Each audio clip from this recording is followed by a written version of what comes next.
أعوذ بالله من الشيطان الرجيم. بسم الله الرحمن الرحيم.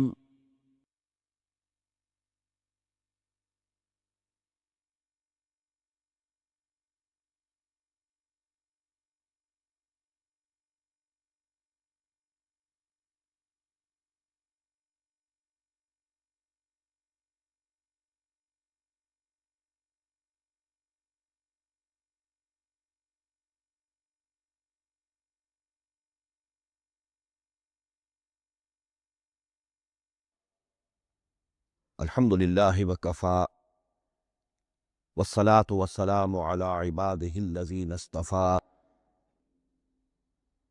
خصوصاً علی افضلہم وخاتم النبیین محمد الامین وعلی آلہ وصحبہ اجمعین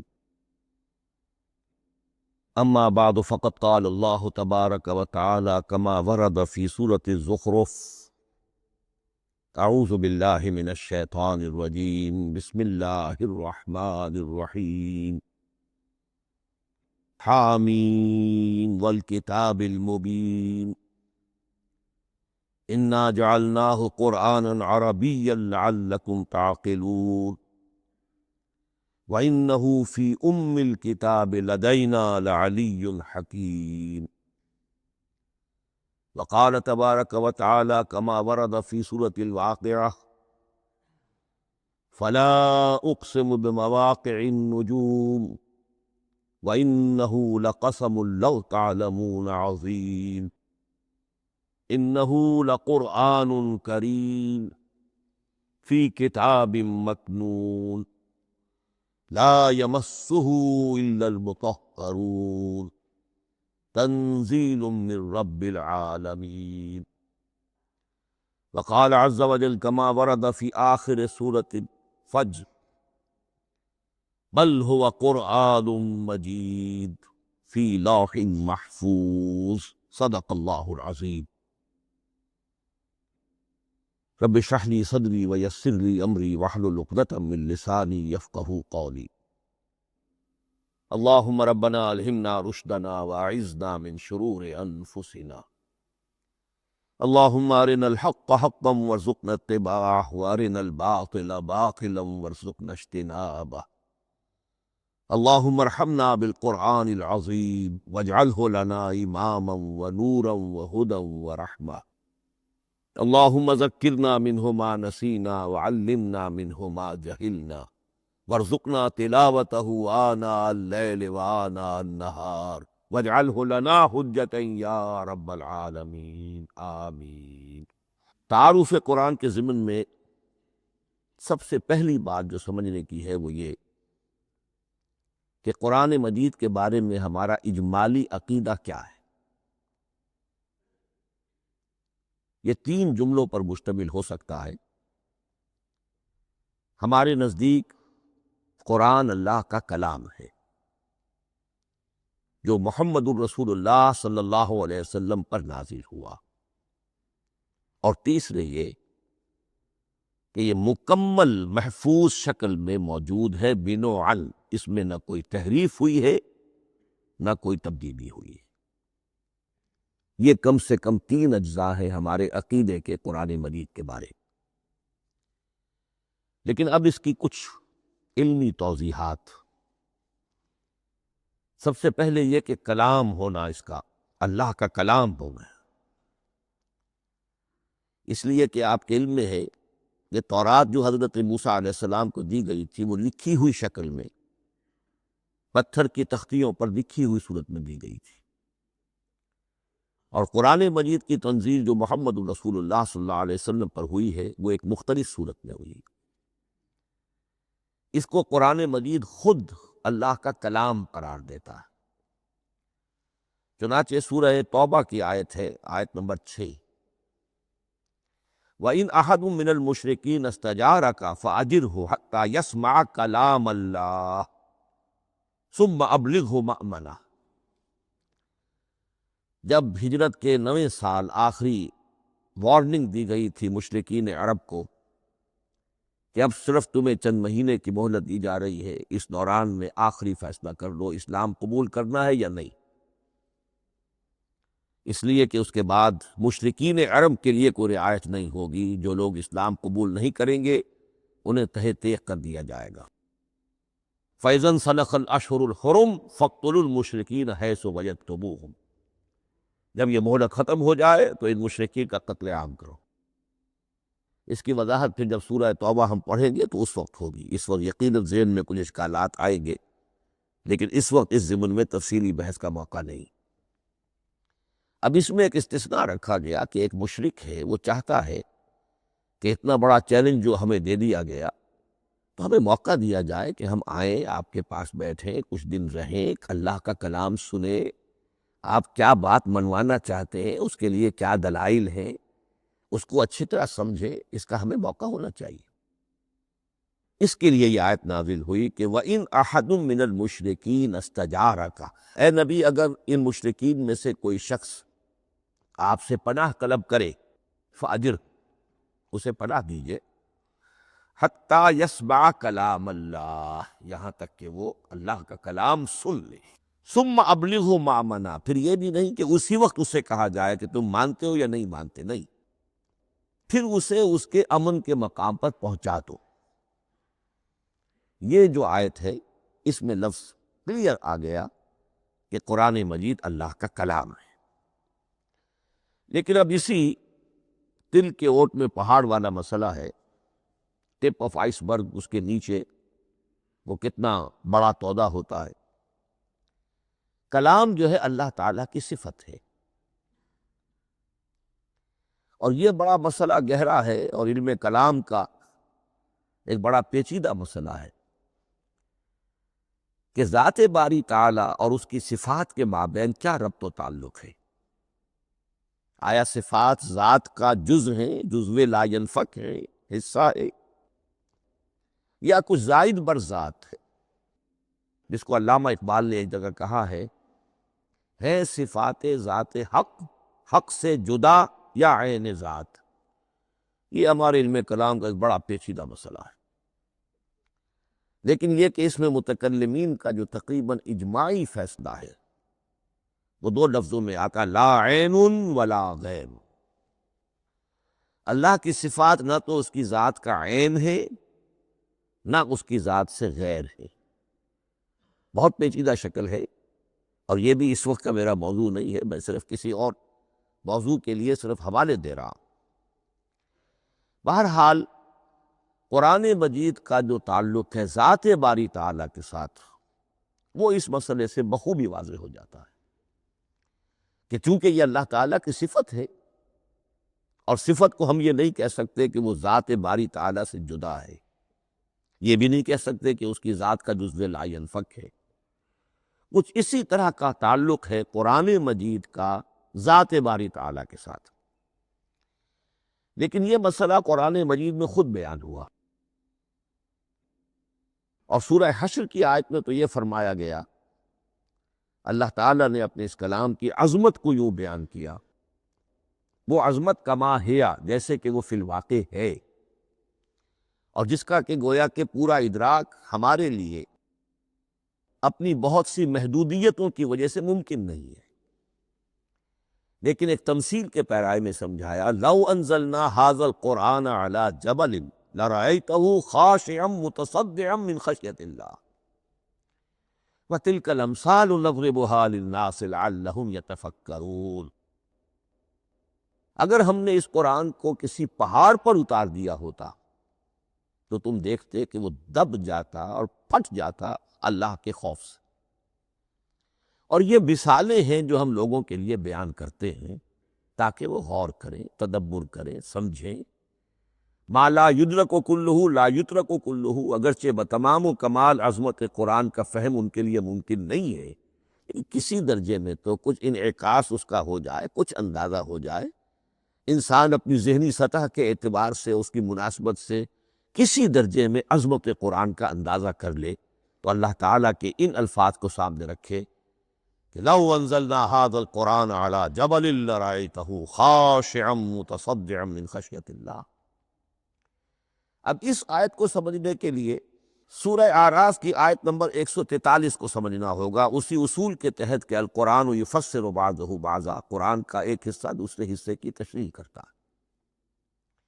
وہاں یہ واقعہ بیان ہوا ہے کہ حضرت موسیٰ علیہ السلام کو جب اللہ تعالیٰ نے کوہ طور پر طلب فرمایا 30 راتوں کے لیے، جس میں بعد میں 10 کا اضافہ کر کے وہ ایک 40 رات کا ایک کورس بنا، دن رات، اس موقع پر جو مخاطبہ الہی، مکالمہ الہی سے مشرف ہوئے حضرت موسیٰ علیہ السلام، تو ان کی آتش شوق بھڑکی اور انہوں نے بڑی جرأت کر کے یہ درخواست کر دی، رب ارنی انظر الیک، پروردگار مجھے اپنا دیدار بھی عطا فرما، مجھے موقع عنایت فرما، میں تجھے دیکھ سکوں۔ یہ ان کی وہ آتش شوق کا مسئلہ ہے، لیکن جواب کیا ملا؟ لن ترانی، تو مجھے ہرگز نہیں دیکھ سکتے، ولیکن انظر الی الجبل فإن استقر مکانہ فسوف ترانی۔ لیکن ظاہر بات ہے کہ حضرت موسیٰ علیہ السلام کو بات سمجھانے کے لیے کچھ مشاہدہ بھی کرانا تھا۔ فرمایا تم مجھے نہیں دیکھ سکتے، البتہ اس سامنے کے پہاڑ پر نگاہ جماؤ، ہم اس پر اپنی ایک تجلی ڈالیں گے۔ یہ اگلی الفاظ کے اندر وضاحت ہے، میں یہاں پہلے سے بیان کر رہا ہوں سمجھانے کے لیے۔ اگر وہ پہاڑ ہماری اس تجلی کو، تجلی کسے کہتے ہیں؟ جلا، روشنی، تو اللہ تعالیٰ کی طرف سے وہ خاص اس کے نور کا جب پرتو ہوتا ہے کسی شے پر تو وہ اس کی تجلی ہے۔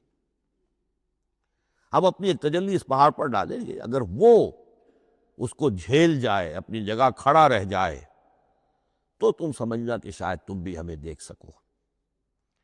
فلما تجلی ربہ للجبل، اب یہاں وہ لفظ آ گیا، جب اللہ نے تجلی اپنی پہاڑ پر ڈالی، جعلہ دکم وخر موسیٰ صعقا، وہ پہاڑ ریزہ ریزہ ہو گیا اور حضرت موسیٰ بے ہوش ہو کر گر گئے۔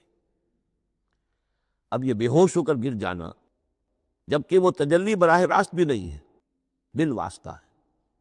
مشاہدہ جو کر رہے حضرت موسیٰ وہ بالواسطہ ہے، تجلی پہاڑ پر ہے، لیکن یہ کہ اس کا بھی بالواسطہ اس کا جو ایک ہوا ہے، اس کی جو تاثیر ہوئی حضرت موسیٰ علیہ السلام پر کہ وہ اس کی تاب نہ لا سکے اور بے ہوش ہو کر گر گئے۔ یہاں سے یہ بات سمجھ میں آتی ہے کہ یہ تجلی یہ ذات باری تعالیٰ تھی جس نے کوہ طور کو جلا کر بھسم کر دیا، یا ٹکڑے ٹکڑے کر دیا، ریزہ ریزہ کر دیا۔ اب ذات الہی کے ساتھ جو تعلق ہے کلام الہی کا، اور یہ صفت جو لا عین ولا غیر کے درجے میں ہے ذات کے ساتھ، تو وہی تاثیر اس کلام الہی کی بھی ہے۔ لو انزلنا هذا القرآن على جبل لرأيته خاشعا متصدعا من خشية الله وتلك الامثال نضربها للناس لعلهم يتفكرون۔ اس حقیقت کو اس دور میں میں اپنے مطالعے کی محدودیت کا اعتراف کرتے ہوئے عرض کر رہا ہوں کہ میرے نزدیک جس قدر پرشکوہ انداز میں علامہ اقبال نے بیان کیا ہے، اسی کیفیت کو وہ شاید اس کی کوئی مثال نہ مل سکے۔ فاش گویم آنچ در دل مزمرست، یہ کتابیں نیست چیزیں دیگر است۔ میں صاف ہی کہہ دیتا ہوں جو میرے دل میں چھپی ہوئی بات ہے۔ فاش گویم آنچ در دل مزمرست، یہ کتابیں نیست، اس قرآن کو کتاب نہ سمجھنا، یہ کچھ اور شے ہے، چیزیں دیگر است۔ اب وہ چیزیں دیگر کیا ہے؟ وہی جو میں نے عرض کیا، ذات باری تعالیٰ اور کلام کا صفت باری تعالیٰ ہونا، اس کے بنا پر جو مناسبت ہے، جو قرب ہے، جو مشابہت ہے۔ مثل حق پنہاؤ ہم پیداستو، زندہ و پائندہ و گویاستو۔ اس کلام میں اللہ تعالیٰ کی ساری صفات کا انعکاس موجود ہے۔ یہ بات ویسے بھی سمجھ میں آتی ہے، کوئی شخص ذرا گفتگو کرے، چند جملے جب وہ ادا کرے گا اپنی زبان سے، تو معلوم ہو جائے گا کہ اس کے فہم کا، اس کی دانش کا، اس کے مطالعے کا حدود اربع کیا ہے اور اس کے ذہن کی سطح کیا، سمجھ میں آ جائے گی بات۔ اس لیے کہ کلام جو ہے وہ متکلم کی پوری شخصیت کی عکاسی کر رہا ہوتا. تانت باجی راگ پایا، چند جملے کسی نے کہا، پتہ چل گیا کہ یہ کس سطح کے آدمی ہے، علمی اعتبار سے، معلوماتی اعتبار سے، تہذیبی اعتبار سے کلچرڈ ہیں یا نہیں ہیں. یہ ساری باتیں چند جملوں میں واضح ہو جائیں. تو اللہ تعالیٰ کی بھی جملہ صفات کا عکس اس قرآن میں موجود ہے. ان میں سے جن چند چیزوں کا ذکر علامہ نے شعر میں کیا، وہ جو سورہ حدید کی آیت ہے، هو الاول والآخر والظاہر والباطن. اللہ الظاہر بھی ہے، الباطن بھی ہے. اتنا ظاہر کہ اس سے زیادہ ظاہر کوئی شے نہیں، اور اتنا باطن کہ اس سے زیادہ چھپی ہوئی کوئی شے نہیں. اسی لیے حضور سے جو منقول ہیں الفاظ کہ پروردگار انت الظاہر فلیس فوقک شیء وانت الباطن فلیس دونک شیء. یہی کیفیت قرآن کی ہے. مثل حق پنہاں و ہم پیداستو، پنہاں بھی ہے، ظاہر بھی ہے، جیسے ذات باری تعالی. اور جیسے اللہ تعالیٰ کی شان ہے جو آیت الکرسی کے شروع میں آئی، الحی القیوم. مثل حق پنہاں و ہم پیداستو، زندہ و پائندہ و گویاستو. یہ قرآن جو ہے اللہ تعالیٰ کی صفات کا ایک عکس اپنے اندر رکھتا ہے. اس سے ذرا آگے چلیے.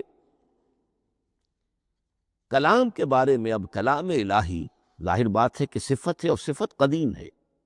اللہ کی صفات حادث نہیں ہے. اللہ کی ذات بھی قدیم ہمیشہ سے ہے، اور اس کی صفات بھی قدیم ہمیشہ سے. اور یہ جو کلام الہی ہے، ظاہر بات ہے کہ یہ جو ہماری زبان کے حروف و اصوات ہیں، کلام الہی تو ان سے منزہ ہے، مبرہ ہے، ماورا ہے، اعلیٰ ہے، عرفہ ہے. ہماری زبانوں کے حروف و اصوات، الفابیٹس جگہ جگہ تبدیل ہو جائیں گے. انگریزی کے کچھ اور ہیں، اردو کے کچھ اور ہیں، عربی کے کچھ اور ہیں. کلام الہی ان تمام سے آگاہ، عرفہ، منزہ اور مبرہ ہے. یہ کلام الہی جب بھی نازل ہوا ہے، ظاہر بات ہے حضرت موسیٰ پر اگر کتاب اتاری گئی وہ بھی علم الہی سے آئی، لیکن وہ عبرانی زبان میں آئی. حضرت عیسیٰ علیہ السلام پر انجیل اتاری گئی، ہم یقین سے نہیں کہہ سکتے، دو میں سے کسی ایک زبان میں اتاری گئی ہوگی، یا عبرانی ہوگی، اس لیے کہ شام کے جس علاقے میں، فلسطین کے جس علاقے میں ان کی پیدائش ہوئی اور جہاں وہ دعوت و تبلیغ کے لیے گھومتے رہے، اس کے عوام کی زبان تھی آرامی، اور خواص کی زبان تھی عبرانی، ہیبریو. تو یا تو وہ بھی تورات کی طرح عبرانی ہی میں نازل ہوئی تھی، یا آرامی میں ہوگی. لیکن اب کوئی نسخہ نہ ہیبریو کا، کوئی قدیم نسخہ دنیا میں موجود ہے، نہ آرامی کا. جو سب سے پرانا نسخہ ملتا ہے انجیل کا، وہ اس کا ترجمہ ہے، لیٹن زبان کا ترجمہ ہے یا گریک ترجمہ ہے، اصل کوئی نہیں. بہرحال جب وہ کلام الہی محمد الرسول اللہ پر نازل ہوا، اب اس نے حروف و اصوات کا وہ جامہ پہنا کہ جو عربی زبان کے ہیں. یہی وجہ دیکھیے، میں نے جو آیت سورہ حامی ہوں، یہ جو سلسلہ سور ہے اس میں سے سورہ زخرف کی آیت جو میں نے آپ کو سنائی، حامیم والکتاب المبین انا جعلناہ قرآنا عربیا لعلکم تعقلون. ہم نے بنا دیا ہے اپنے اس کلام کو قرآن عربی، اس کو عربی حروف و اصوات کا جامہ ہم نے پہنا دیا ہے. انا جعلناہ قرآنا عربیا لعلکم تعقلون، کہ چونکہ مخاطب اول جو قوم تھی امیین، ان کی زبان عربی تھی، لعلکم تعقلون، تاکہ تم اس کو سمجھ سکو. اب اس سے آگے چلیے. اصل قرآن مجید کے 3 مقامات سے معلوم ہوتا ہے اصل قرآن اللہ کے پاس ہے. یہ قرآن جو ہمارے پاس ہے، مصحف عثمان رضی اللہ تعالی عنہ، یہ اس قرآن کی مصدقہ نقل ہے. اصل قرآن کہاں ہے؟ ایک جگہ فرمایا بل ہوا قرآن مجید فی لوح محفوظ، لوح محفوظ میں ہے، اصل قرآن وہ ہے۔ اسی طریقے سے اسی سورہ زخرف کی اگلی آیت کیا ہے؟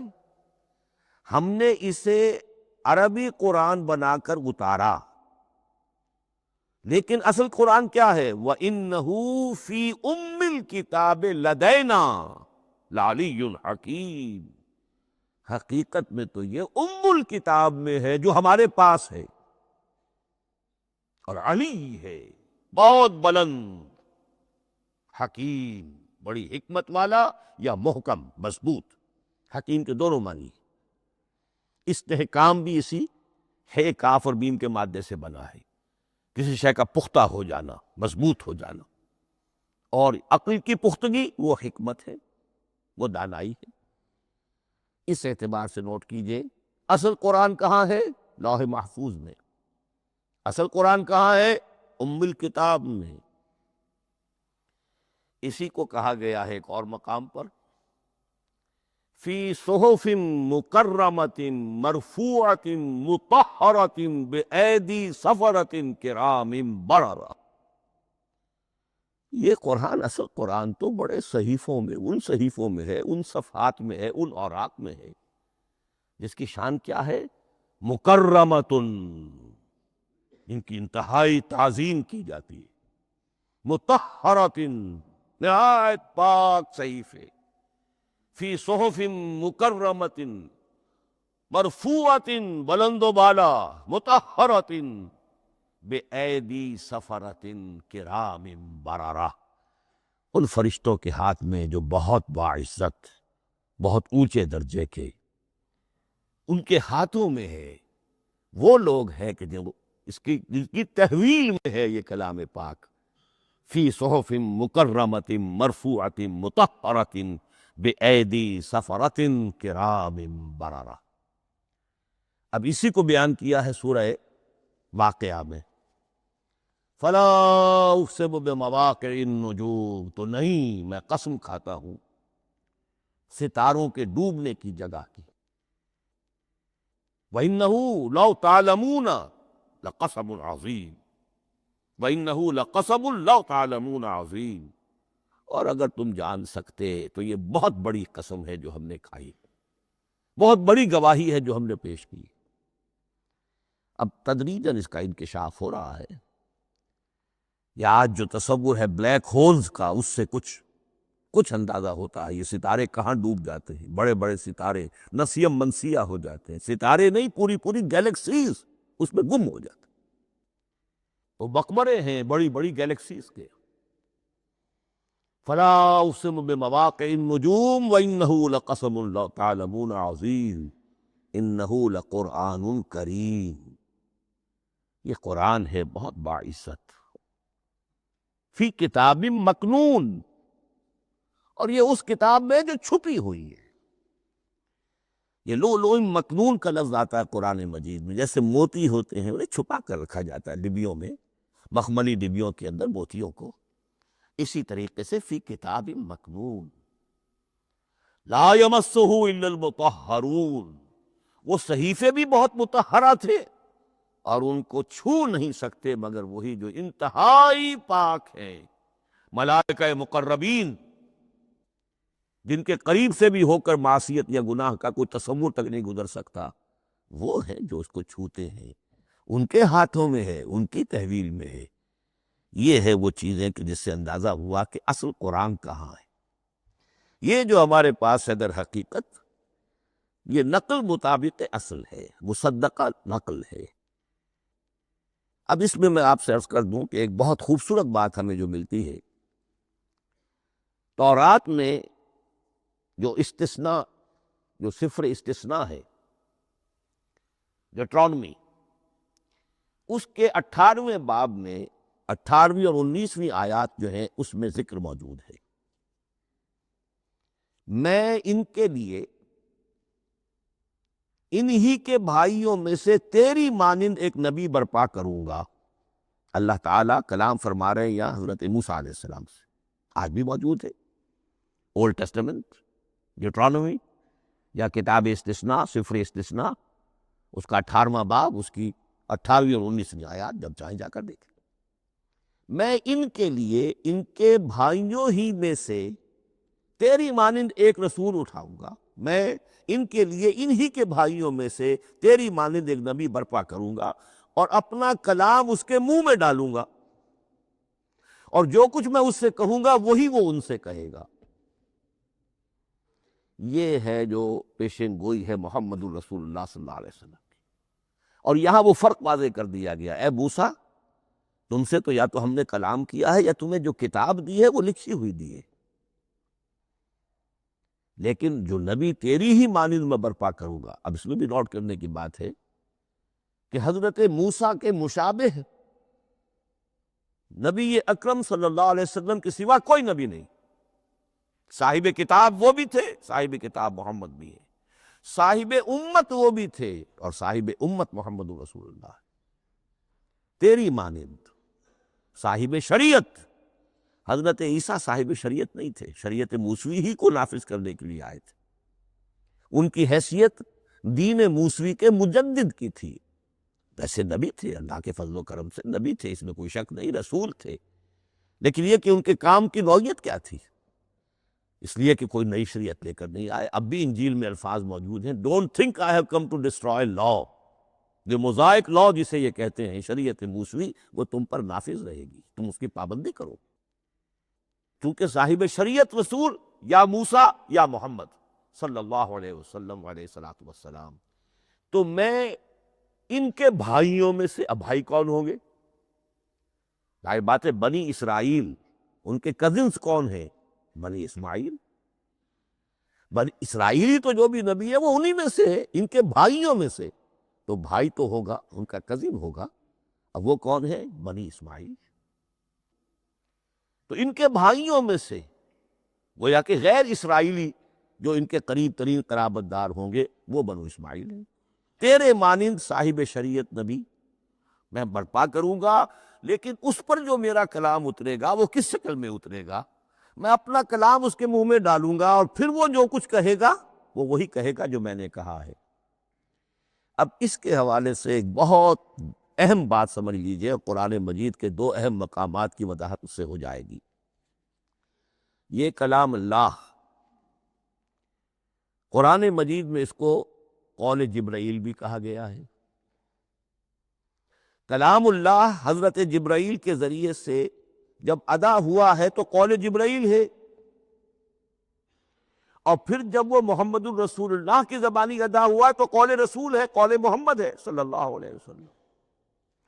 یہ قول اللہ بھی ہے، قول جبرائیل بھی ہے، اور قول محمد بھی ہے بیک وقت۔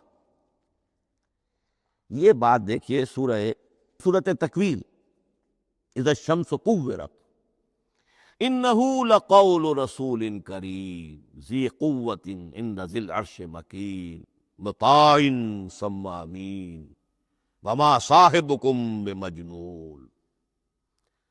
یہ یہاں پر حضرت جبرائیل کا ذکر ہو رہا ہے۔ وما ہوا بقول شیطان الرجیم، محمد تک اس قرآن کو لانے والا تو وہ بلند پائے کا فرشتہ ہے، یہ کوئی شیطان رجیم نہیں ہے۔ اس لیے کہ مکے والوں نے کہہ دیا تھا ہو سکتا ہے کوئی بدروح آئی ہو محمد پر، اور اس بدروح نے کوئی الٹی سیدھی بات سکھا دی ہو، نہیں۔ انہ لقول رسول کریم، یہاں رسول کریم کون ہے؟ حضرت جبرائیل۔ انہ لقول رسول کریم ذی قوت عند ذی العرش مکین، بڑی قوت والا اور جس کا بڑا اونچا مقام اور مرتبہ ہے عرش والے کے قریب۔ ذی قوت عند ذی العرش مکین مطاع ثم امین، وہ فرشتوں کے مطاع ہیں، فرشتے ان کی اطاعت کرتے ہیں، فرشتوں کے سردار ہیں، اور پھر ساتھ ہی پورے امین ہیں، جبرائیل امین، یہ ہم لفظ استعمال کرتے ہیں۔ اور اس کے بعد آگے جا کے فرمایا وما ہوا بقول شیطان الرجیم، یہ کسی شیطان ایک رجیم کا قول نہیں ہے۔ اب یہاں اس سورہ تکویر میں قرآن کو قول جبرائیل قرار دیا گیا، لیکن سورۃ الحاقہ میں چلیے، اس کے آخر میں آتا ہے انہ لقول رسول کریم وما ہوا بقول شاعر قلیلا ما تؤمنون ولا بقول کاہن قلیلا ما تذکرون تنزیل من رب العالمین۔ یہاں اب رسول کریم سے مراد محمد الرسول اللہ صلی اللہ علیہ وسلم۔ یہ کسی شاعر کا قول نہیں ہے، کسی کاہن کا قول نہیں ہے، یعنی جس کے زبانی یہ قرآن لوگوں کے سامنے آ رہا ہے۔ جبرائیل کا قول ہو کر تو محمد پر نازل ہوا صلی اللہ علیہ وسلم، لیکن اب لوگوں کے سامنے وہ قول محمد بن کر آ رہا۔ انہ لقول رسول کریم وما ہوا بقول شاعر قلیلا ما تؤمنون ولا بقول کاہن قلیلا ما تذکرون تنزیل من رب العالمین۔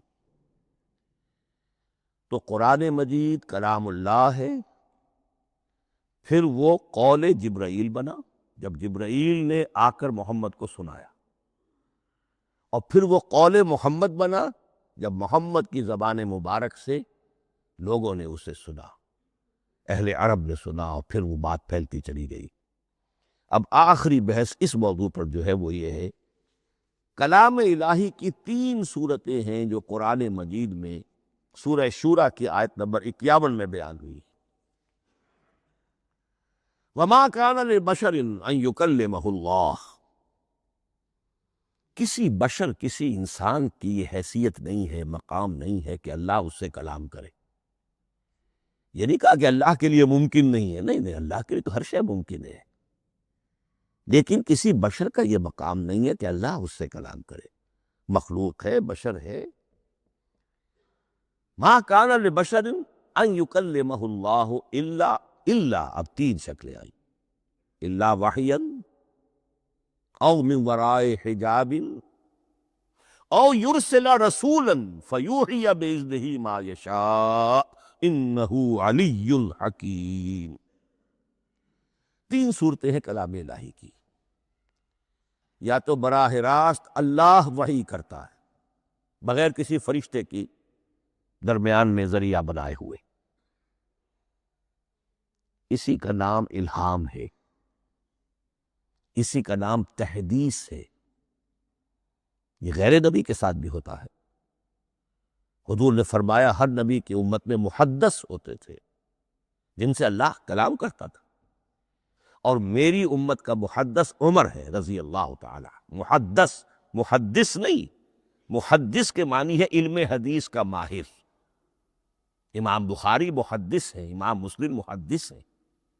محدث تحدیث سے مفعول بنا، جس سے بات کی جاتی ہے، محدث۔ اللہ بات کرتا ہے، اللہ دل میں ڈال دیتا ہے، القاء ہو جاتا ہے، الہام ہو جاتا ہے، کوئی فرشتہ درمیان میں نہیں، براہ راست۔ دوسری شکل کلام کی کیا ہے؟ او من ورائے حجاب۔ یہ ہمارے علم کی حد تک صرف حضرت موسیٰ علیہ السلام کی شان ہے، استثنائی شان۔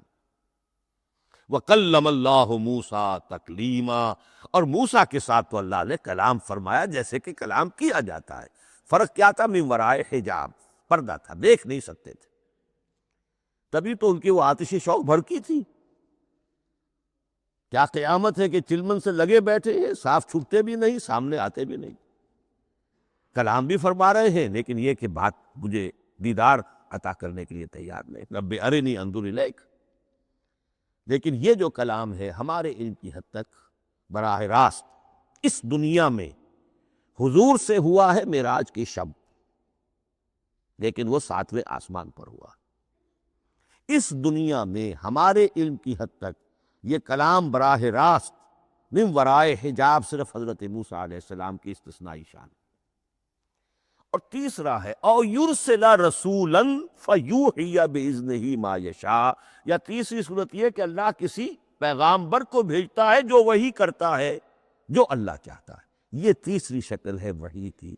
قرآن مجید اس تیسری شکل میں نازل ہوا ہے محمد الرسول اللہ صلی اللہ علیہ وسلم۔ حضور کو جو الہام ہو جاتے تھے، جو حضور کو القاء ہو جاتا تھا، جو آپ کے دل میں براہ راست اللہ کی طرف سے وحی آتی تھی، وہ قرآن میں شامل نہیں ہے۔ اگرچہ حضور کے خواب بھی سچے تھے، وہ بھی اللہ کی طرف سے ہوتے تھے، شیطان کی آمیزش نہیں ہو سکتی تھی، لیکن یہ بھی قرآن میں شامل نہیں ہے۔ قرآن میں شامل ہے تیسری قسم کی وحی، او یرسل رسولا، پھر ہم بھیجتے ہیں ایک پیغامبر کو فرشتوں میں سے، اللہ یستفی من الملائکۃ رسلا ومن الناس، اللہ چن لیتا ہے فرشتوں میں سے بھی اپنا پیغامبر اور انسانوں میں سے بھی۔ تو فرشتے کے ذریعے سے ایک فرشتہ جو اللہ سے لیتا ہے اور انسان رسول انسان تک پہنچا دیتا ہے۔ اب وہ رسول انسان، رسول بشر جو ہے وہ اپنے ہم نوع ہم جنس لوگوں کو پہنچا۔ تو اللہ یستفی من الملائکۃ رسلا ومن الناس، یہاں وہی بات فرمائی، او یرسل رسولا فیوحی باذنہ ما یشاء، پھر وہ وحی کرتا ہے اللہ کے حکم سے جو اللہ چاہتا ہے۔ یہ کلام الہی کی یہ تیسری شکل ہے جو محمد الرسول اللہ صلی اللہ علیہ وسلم پر نازل ہوا، اور وہ ہے قرآن حکیم۔ اب ایک اور بحث جو علمی ہے وہ یہ ہے کہ حضور پر جو اس کا نزول ہوا اس کی کیفیات کیا تھی۔ دو الفاظ استعمال ہوتے ہیں، انزال بھی اور تنزیل بھی۔ ان دونوں میں فرق کیا ہے اس کو نوٹ کر لینا چاہیے۔ لغوی اعتبار سے جان لینا چاہیے، نزل ینزل کسی کا خود اترنا، نازل ہونا، اترنا۔ انزل ینزل دفعتاً اتار دینا، کسی اور نے کسی شے کو دفعتاً نیچے اتار دیا۔ یہی مفہوم نزلہ کے ساتھ بے لگ جائے تو آ جاتا ہے، با کے ساتھ نزلہ بے ہی، یہ اتارنے کے مفہوم میں آئے گا۔ لفظی ترجمہ یہ بھی کر سکتے وہ اترا اس شے کے ساتھ۔ نزل بہ الروح الامین، اس کو لے کر نازل ہوا خود روح الامین فرشتہ، علی قلب کا، اے محمد صلی اللہ علیہ وسلم آپ کے قلب مبارک پر۔ تو نزلہ بے اور انزال اس کے معنی ایک ہی ہے، لیکن اگلا لفظ ہے تنزیل، نزل ینزل تنزیلا، اس کے معنی ہے رفتہ رفتہ، تدریجاً، نجمن نجمن، تھوڑا تھوڑا کر کے، وقفے وقفے سے اتارنا۔ جیسے عربی میں اعلام کہیں گے کسی کو کچھ بتا دینا، باخبر کر دینا، مطلع کر دینا، بھائی مطلع کر دیا میں نے، اب تم جانو تمہارا کام، یہ اعلام کہلائے گا۔ تعلیم کسے کہتے ہیں؟ سکھانا، درجہ بدرجہ، دیکھنا اس کی استعداد کیا ہے، آج یہ کیا بات سمجھ سکتا ہے، میں اتنے ہی درجے تک سمجھاؤں، اب کل میں اسے مزید سمجھاؤں گا، پرسوں مزید سمجھاؤں گا، یہ درجہ بدرجہ کسی شے کو سمجھانا، یہ تعلیم ہے۔ تو انزل ینزل انزالا، یہ ہے اتار دینا دفعتاً، اور نزل ینزل تنزیلا یہ ہے تدریجاً اتارنا۔ اب قرآن مجید کے لیے یہ دونوں الفاظ مستعمل ہیں، لیلۃ القدر اور لیلۃ المبارکہ۔ اب یہ دو بھی نوٹ کر لیجئے، قرآن مجید میں چونکہ اہم مضامین کم سے کم دو جگہ پر ضرور آتے ہیں۔ انا انزلناہ فی لیلۃ القدر، یہاں انزلنا ہے، نزلنا نہیں ہے، انزلنا ہے، ہم نے اتارا اس کو لیلۃ القدر میں۔ اور باقی صورت تو آپ کو یاد ہوگی، وما ادراک ما لیلۃ القدر، لیلۃ القدر خیر من الف شہر، تنزل الملائکۃ والروح فیہا باذن ربہم من کل امر، سلام ہی حتی مطلع الفجر۔ لیکن یہ اہم مضمون قرآن مجید میں دوسری جگہ بھی ہے، سورہ دخان کے شروع میں فرمایا حامیم والکتاب المبین انا انزلناہ فی لیلۃ مبارکۃ انا کنا منذرین فیہا یفرق کل امر حکیم امرا من عندنا انا کنا مرسلین رحمتا من ربک انہ هو السمیع العلیم۔ یہ لیلۃ المبارکہ ہے، ایک ہی ہے، لیلۃ القدر اور لیلۃ المبارکہ، ان دونوں کے لیے وہی انزلنا کا لفظ آیا۔ لیکن یہ کہ سابقہ کتابوں کے اعتبار سے قرآن مجید کا فرق واضح کیا گیا ہے، مثلا سورہ نساء کی آیت نمبر 136 بہت نمایاں ہے، بہت نمایاں۔ وہاں فرمایا گیا یا ایھا الذین آمنوا آمنوا باللہ ورسولہ والکتاب الذی نزل علی رسولہ والکتاب الذی انزل من قبل۔ اے ایمان کے دعوے دارو، حقیقتاً ایمان لاؤ، ایسے ایمان لاؤ جیسے ایمان لانے کا حق ہے، اللہ پر بھی اور اس کے رسول پر بھی، اور اس کتاب پر بھی جو اللہ نے اپنے رسول پر نازل فرمائی، اور اس کتاب پر بھی جو اللہ نے پہلے نازل فرمائی۔ لیکن نازل کے لیے یہاں آیا حضور کے لیے والکتاب الذی نزل علی رسولہ، تنزیل کی شکل میں، اور تورات کے لیے والکتاب الذی انزل من قبل، وہ تو دفعۃ واحدا لکھی ہوئی تختیوں کی شکل میں حضرت موسیٰ علیہ السلام کو دے دی گئی تھی۔ تو یا ایھا الذین آمنوا آمنوا باللہ ورسولہ والکتاب الذی نزل علی رسولہ والکتاب الذی انزل من قبل۔ یہ جو تنزیل ہوئی ہے حضور پر، یعنی لیلۃ القدر میں جو رمضان مبارک میں ہے، پورا قرآن لوح محفوظ سے، کتاب مکنون سے، ام الکتاب سے نقل کر کے اتار دیا گیا سمائے دنیا تک۔ پہلا آسمان جسے ہم کہتے ہیں سمائے دنیا، وہ آسمان جو قریب ترین ہے دنیا کے، وہاں سے اب یہ درجہ بدرجہ تھوڑا تھوڑا چند آیتیں، چند سورتیں، پھر آیتیں، پھر سورتیں، یہ نازل ہوا محمد الرسول اللہ صلی اللہ علیہ وسلم پر۔ گویا کہ پہلا مرحلہ انزال کا ہے، پورا قرآن لوح محفوظ یا کتاب مکنون یا ام الکتاب سے نقل کر کے اتار دیا گیا سمائے دنیا تک۔ یہ ہے انزل ینزل انزالا، انا انزلناہ فی لیلۃ القدر انا انزلناہ فی لیلۃ مبارکہ۔ لیکن محمد الرسول اللہ پر یہ نازل ہوا اب تھوڑا تھوڑا، نجمن نجمن، درجہ بدرجہ، تدریجن، یہ ہے تنزیل۔ اس تنزیل کی حکمت قرآن مجید میں بیان ہوئی ہے، اور اس اعتبار سے کہ اہل عرب نے، اہل مکہ نے اعتراض کیا تھا کہ یہ پورا قرآن تو نہیں محمد ایک ہی مرتبہ پیش کر دیتے صلی اللہ علیہ وسلم۔ اس میں جو چیز مضمر تھی وہ یہ تھی کہ چونکہ یہ حقیقت میں اللہ کا کلام نہیں ہے، یہ محمد کا اپنا کلام ہے، تو کوئی شاعر دنیا میں ایسا نہیں ہے جو ایک دم اپنا پورا دیوان دے دے۔ وہ تو ساری عمر میں تھوڑا تھوڑا، آج غزل کہی، کل قصیدہ کہا، پرسوں کچھ اور کہا، پھر وہ جمع ہوتا ہے تو وہ دیوان بنتا ہے۔ اسی طریقے سے تو یہ کر رہے ہیں۔ اگر یہ اللہ کا کلام ہوتا تو بیک وقت آ جاتا۔ یہ تو ذرا محنت کرتے ہیں، کچھ اس کے اندر اس کو اپنی محنت سے کوشش کر کے کچھ موضوع کرتے ہیں، کلمات، الفاظ، اور اس طریقے سے رفتہ رفتہ لے کر آ رہے ہیں۔ اس لیے ان کا اعتراض نقل ہوا ہے یہ وقال الذین کفروا لولا نزل علیہ القرآن جملۃ واحدۃ، انہوں نے کیوں نہیں اترا یہ قرآن پورا کا پورا ایک ہی بار؟ یہ اعتراض تھا۔ اس اعتراض کے جو جوابات دیے گئے ہیں وہ نوٹ کیجئے کہ لوگوں کے حق میں یہ مفید ہے، یہ پورے قرآن کا تحمل ایک وقت میں کر نہیں سکتے۔ یہ پورا قرآن تو ایک ہی مرتبہ اگر پہاڑ پر بھی اتار دیا جاتا تو وہ پھٹ جاتا، دب جاتا۔ وَقُرْآنًا فَرَقْنَاهُ لِتَقْرَأَهُ عَلَى النَّاسِ عَلَى مُكْثٍ وَنَزَّلْنَاهُ تَنزِيلًا، سورہ بنی اسرائیل آیت 106۔ یہ وہ قرآن ہے جس نے ہم نے جس کو ٹکڑے ٹکڑے کر کے، فرق نہ ہو، فرق توڑ دینا، تھوڑا تھوڑا کر کے ہم نے کر دیا، لِتَقْرَأَهُ عَلَى النَّاسِ عَلَى مُكْثٍ، تاکہ آپ اسے پڑھ کر سنائے لوگوں کو وقفے وقفے سے، تاکہ وہ سہار سکیں، سنبھال سکیں، برداشت کر سکیں۔ وَنَزَّلْنَاهُ تَنزِيلًا، اسی وجہ سے ہم نے اسے نازل کیا ہے بطرز تنزیل، بطرز انزال نہیں، بطرز تنزیل۔ وَقُرْآنًا فَرَقْنَاهُ لِتَقْرَأَهُ عَلَى النَّاسِ عَلَى مُكْثٍ وَنَزَّلْنَاهُ تَنزِيلًا۔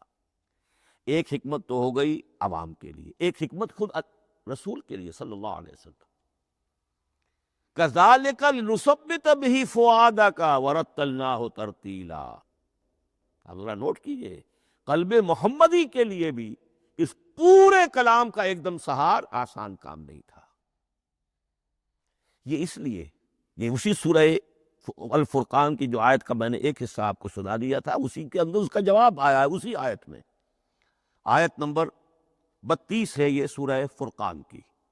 وقال الذین کفروا لولا نزل علیہ القرآن جملۃ واحدۃ، یہ اعتراض ہے۔ جواب کیا ہے؟ کذالک لنثبت بہ فؤادک، ہم نے یہ اس لیے کیا ہے نبی کہ اس کے ذریعے سے آپ کے دل کو ٹھہراؤ اور جماؤ عطا کریں۔ یہ ایک دم اس کا اتر جانا، انا سنلقی علیک قولا ثقیلا، بڑا بھاری بوجھ ہے، ناقابل برداشت ہے، تاکہ رفتہ رفتہ آپ کا دل، اس کے اندر تقویت بڑھتی چلی جائے، اس کے اندر اور اس کا تحمل جو ہے، اس کی صلاحیت بڑھتی چلی جائے۔ کذالک لنثبت بہ فؤادک ورتلناہ ترتیلا، اسی لیے ہم نے تھوڑا تھوڑا کر کے نازل کیا ہے۔ ولا یاتونک بمثل الا جئناک بالحق واحسن تفسیرا، ساتھ ہی فرمایا کہ یہ لوگ جو بھی اعتراض کریں گے ہم اس کا جواب بھی اور بہترین تعویل بھی آپ کو دے دیں گے۔ اب اگلی بحث یہ ہے، یہ قرآن کب اور کہاں نازل ہوا؟ یہ عام معلوماتی شے ہے، اس میں کوئی پیچیدگی نہیں ہے، لیکن اس کی اہمیت ہے، بہت ضروری ہے، وہ میں انشاءاللہ اگلی بحث میں جب کہ قرآن کے سمجھنے کے جو اصول ہیں ان کو بیان کروں گا تو وضاحت سے بات آئے گی۔ یہ کہ یہ عام معلوماتی ایک ہمارے ذہن میں خاکہ رہنا چاہیے، زمان و مکان کا کیا رشتہ ہے قرآن کے ساتھ۔ قرآن نازل کب ہوا؟ ہمارا چونکہ عام طور پر جو معمول ہے، ہم تو جو کرسچین ایرا ہے اس کے حوالے سے ہمارے ذہن کے اندر سارا حساب کتاب ہے، تو سن 610 عیسوی سے لے کر 632 عیسوی تک شمسی حساب سے 22 سالوں میں قرآن نازل ہوا۔ 571 حضور کی ولادت کا سال ہے، 571 عیسوی۔ 610 میں آپ 39 سال کے ہوئے، لیکن قمری حساب سے 40 کے ہو چکے۔ 610 میں قرآن کی تنزیل شروع ہوئی اور 632 میں آپ کا انتقال ہوا۔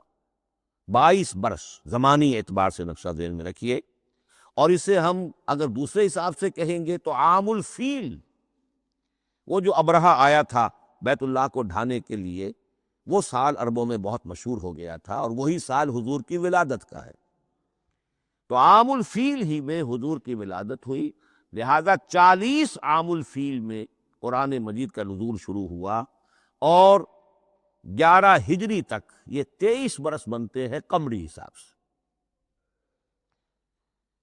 ایک رائے یہ بھی ہے کہ قرآن کا نزول 20 برس میں ہوا ہے، اور اس میں وضاحت یہ ہے کہ پہلے 3 سال اللہ تعالی نے ایک فرشتے کو، حضرت اسرافیل علیہ السلام کو مامور کیا تھا حضور کی تعلیم پر۔ دنیاوی اعتبار سے حضور نے کوئی تعلیم حاصل نہیں کی، آپ امی تھے، آپ نے دنیاوی اعتبار سے کسی کے سامنے زانو تلمس طے نہیں کیا، کہیں کوئی تعلیم حاصل نہیں کی، کہیں کوئی تحصیل علم نہیں کی، لیکن اللہ تعالیٰ نے علمہ شدید القویٰ، اللہ تعالیٰ نے جو کچھ انہیں سکھایا ہے، جو علم انہیں عطا کیا ہے، تو ایک روایت یہ ہے کہ 3 برس تک، اور اس کے بعد پھر قرآن نازل ہونا شروع ہوا، تو 20 برس تک قرآن نازل ہوا۔ لیکن وہ لوگ بھی مانتے ہیں کہ سورہ علق کی آیتیں نازل ہو چکی تھی، پھر 3 برس کا وقفہ ہے۔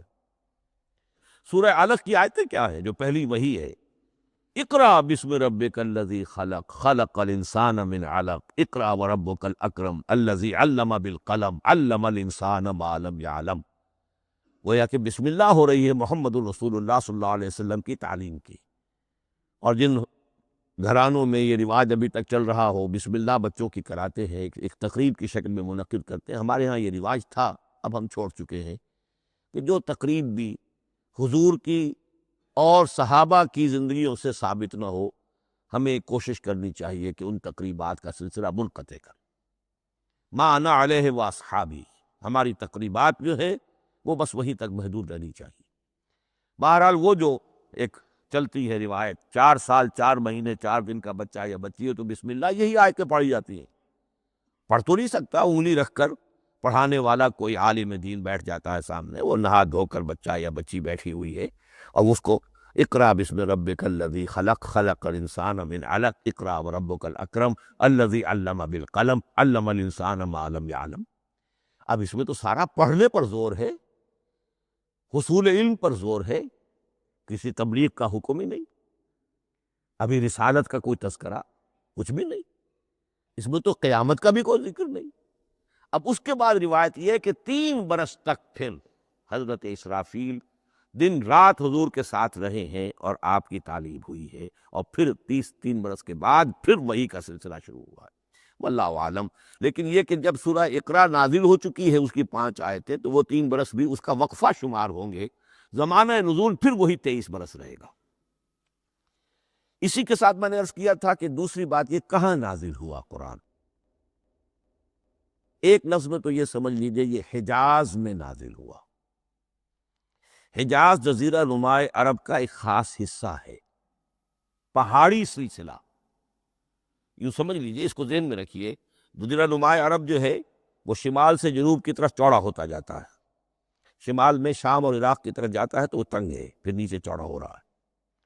اس کا جو مغربی ساحل ہے جس پر جدہ کی بندرگاہ بھی ہے، ینبو کی بھی ہے، اس کے کہیں وہ ایک میدان شروع ہوتا ہے ساحل سے، کہیں وہ بہت مختصر ہے، کہیں خاصا چوڑا ہے، اس کو کہتے ہیں تہامہ۔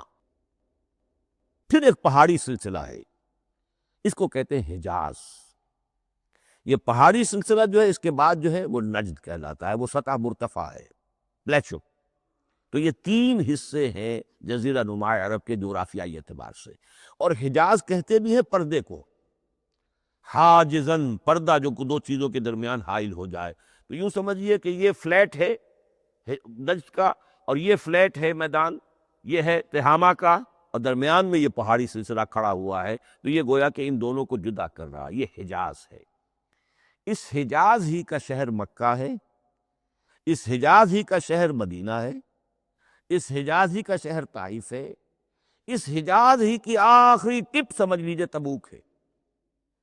تو حضور صلی اللہ علیہ وسلم کی پوری زندگی آغاز وحی کے بعد سے لے کر وہ اسی علاقے کے اندر، پہلے آپ مکے میں تھے، قرآن مجید کی جو صورتیں اس دور میں نازل ہوئی، آیتیں نازل، وہ مکیات کہلاتی۔ پھر آپ نے ہجرت کی، اور ہجرت کر کے جب آپ جا رہے تھے اس دوران میں بھی کچھ قرآن نازل ہوا اثناء ہجرت میں۔ پھر آپ مدینے تشریف فرما ہوئے، اب وہ ہم کہتے ہیں مدنی قرآن، لیکن مدنی قرآن سارا مدینے میں نازل نہیں ہوا۔ آپ کبھی جا رہے کسی مہم پر، کسی جنگ کے لیے، غزوہ بدر کے لیے آ گئے ہیں، تو وہاں جو آیات نازل ہو رہی ہیں وہ مدینے میں تو نہیں ہو رہی۔ براڈ تقسیم تو یہی ہے، مکی مدنی۔ ہجرت سے قبل جو کچھ نازل ہوا وہ مکی، ہجرت کے بعد جو کچھ نازل ہوا وہ مدنی۔ لیکن صرف مدنی کہنا صحیح نہیں ہے، اثناء سفر تبوک، اتنا طویل سفر ہے آپ کا، اس کے دوران آتے جاتے قرآن نازل ہوتا رہا۔ لیکن یہ بات نوٹ کر لیجئے کہ پورا قرآن حجاز ہی میں نازل ہوا ہے، یہ تمام شہر، یہ تمام علاقہ حجاز کہلاتا ہے۔ ایک اور بحث جو ہم اسی اپنی پہلی نشست میں مکمل انشاءاللہ کر لیں گے، وہ ہے محفوظیت قرآن کی بحث۔ میں نے عرض کیا تھا کہ تین چیزوں پر ہمارا عقیدہ مشتمل ہے۔ یہ اللہ کا کلام ہے، نمبر ایک، نازل ہوا محمد الرسول اللہ پر صلی اللہ علیہ وسلم، اسی لیے ہم نے کلام سے متعلق کچھ مباحث علمی گہرائی میں اتر کر وہ سمجھے، حضور پر اس کے نزول، انزال اور تنزیل کے مختلف مراحل کو سمجھا۔ اب اس کی محفوظیت کے اعتبار سے واقعہ یہ ہے کہ واحد کتاب ہے پوری دنیا میں، واحد کتاب جس کے بارے میں دشمن بھی تسلیم کرتے ہیں، چاہے وہ اسے اللہ کا کلام نہ مانے، لیکن یہ مانتے ہیں کہ بعین ہی وہ شے جو محمد نے اپنی امت کو دی تھی آج بھی امت کے پاس صحیح موجود ہے۔ ظاہر بات ہے اگر تو اسے اللہ کا کلام مانے، وہی مانے، تب تو مسلمان ہی ہو گئے۔ وہ تو یہی کہتے ہیں کہ بہرحال محمد نے چاہے خود لکھا، تصنیف کیا، جو بھی کچھ کیا، اس کو چھوڑ دیجئے، لیکن جو شے محمد نے اپنی امت کو دی تھی صلی اللہ علیہ وسلم، بعین ہی وہ شے موجود ہے۔ تو یہ محفوظیت قرآن کی جو ہے، جبکہ کوئی اور دنیا کی کتاب اس کی مدعی ہی نہیں۔ تورات والوں کا سرے سے یہ دعویٰ ہی نہیں ہے۔ وہ تورات تو گم ہو گئی تھی نبوکدنضر کے حملے کے وقت، اس کے بعد سے دنیا میں تورات کا وجود نہیں ہے، اور پھر 100 برس کے بعد اپنی یادداشتوں سے مرتب کی ہے یہ تورات جو آج ہمارے سامنے ہے۔ انجیل کا جیسا کہ میں عرض کر چکا ہوں، کوئی نسخہ جو ہے نہ عبرانی کا موجود ہے نہ آرامی زبان کا ہے۔ دنیا کی کوئی کتاب نہیں جو دعویٰ کر سکتی ہو۔ یہ قرآن جو شروع ہوتا ہے ذالک الکتاب لا ریب فیہ، یہ دعویٰ دنیا کی کسی اور کتاب نے خود کیا بھی نہیں۔ اس کی بھی جس قدر پرشکوہ الفاظ میں علامہ اقبال نے اس کی ترجمانی کی ہے، انہی کا حصہ ہے۔ حرف اورا ریب نئے، تبدیل نئے، آیش شرمندہ تاویل نئے۔ اس قرآن کے کسی حرف میں کوئی تحریف ہو جانا نہیں، امکان ہی نہیں، قطعی طور پر۔ کسی لفظ کا بدل دیا جانا نہیں، حرف اورا ریب نئے، تبدیل نئے۔ اس میں کسی کا شک پر مبنی ہونا نہیں، آیت شرمندہ تعمیل نئے، اس کی آیت کوئی بھی ایسی نہیں جسے تروڑا مروڑا جا سکے، یہ اپنی حفاظت خود کرتی ہے۔ لا یاتیہ الباطل من بین یدیہ ولا من خلفہ، حامیم السجدہ کی آیت نمبر 42، اس پر باطل حملہ آور ہو ہی نہیں سکتا۔ انا نحن نزلنا الذکر وانا لہ لحافظون، ہم ہی نے یہ الذکر نازل کیا ہے اور ہم ہی اس کی حفاظت کرنے والے ہیں۔ جہاں تک پہلے ٹکڑے کا تعلق ہے اس آیت مبارکہ کا، اس میں تو تورات بھی آئے گی۔ تورات کس نے نازل کی؟ اللہ نے نازل کی۔ انجیل کس نے نازل کی؟ اللہ نے نازل کی۔ انا انزلنا التوراۃ فیہا ھدی ونور، یہ سورہ مائدہ میں الفاظ ہیں۔ انجیل کے بارے میں بھی ہم نے انجیل عطا کی عیسیٰ کو، فیہ ھدی ونور، لیکن یہ کہ انا نحن نزلنا الذکر، اس کو اس قدر تاکید کے ساتھ کہہ کر وانا لہ لحافظون، اور ہم ہی اس کے محافظ ہیں۔ لیکن اس موضوع پر اہم ترین مقام جو ہے قرآن مجید کا، وہ سورہ قیامہ کی یہ آیات ہے، لا تحرک بہ لسانک لتعجل بہ۔ جب قرآن نازل ہوتا تھا حضور جلدی جلدی زبان کو حرکت دیتے تھے، یاد کر لے، مبادا کہیں بھول جاؤ، مبادا کوئی لفظ جو ہے تبدیل ہو جائے۔ یہ مشقت جو آپ جھیل رہے تھے، اس سے اللہ نے روک دیا از راہ شفقت اور محبت۔ لا تحرک بہ لسانک لتعجل بہ ان علینا جمعہ وقرآنہ، ہمارے ذمے ہے اس کو جمع کر دینا، آپ کے سینے میں جمع کر دیں گے اس کو۔ اور صرف جمع کرنا نہیں، قرآن، ترتیب۔ قرآن ہوتا ہے پڑھا جاتا ترتیب سے، یعنی ترتیب نزولی۔ یہ بعد میں ہماری علیحدہ بحث بھی آئے گی کہ ترتیب نزولی اور ہے، ترتیب مصحف اور ہے۔ یہ ترتیب بھی ہم کروا دیں گے، یہ بھی ہمارے ذمے ہے۔ ان علینا جمعہ وقرآنہ فاذا قرأناہ فاتبع قرآنہ، پھر جب ہم جس ترتیب سے پھر آپ کو پڑھائیں، اسی ترتیب کی پیروی کیجیے۔ یہ جو ہے کہ قرآن کا جمع اور تدوین، یہ بھی اللہ تعالیٰ نے اس کی ضمانت لی، اور اس کی ترتیب بھی اللہ تعالیٰ ہی کی ضمانت سے ہے۔ اس اعتبار سے محفوظیت قرآن کے یہ دونوں پہلو ہمارے سامنے رہنے چاہیے۔ بارک اللہ لی ولکم فی القرآن العظیم ونفعنی وإیاکم بالآیات والذکر الحکیم۔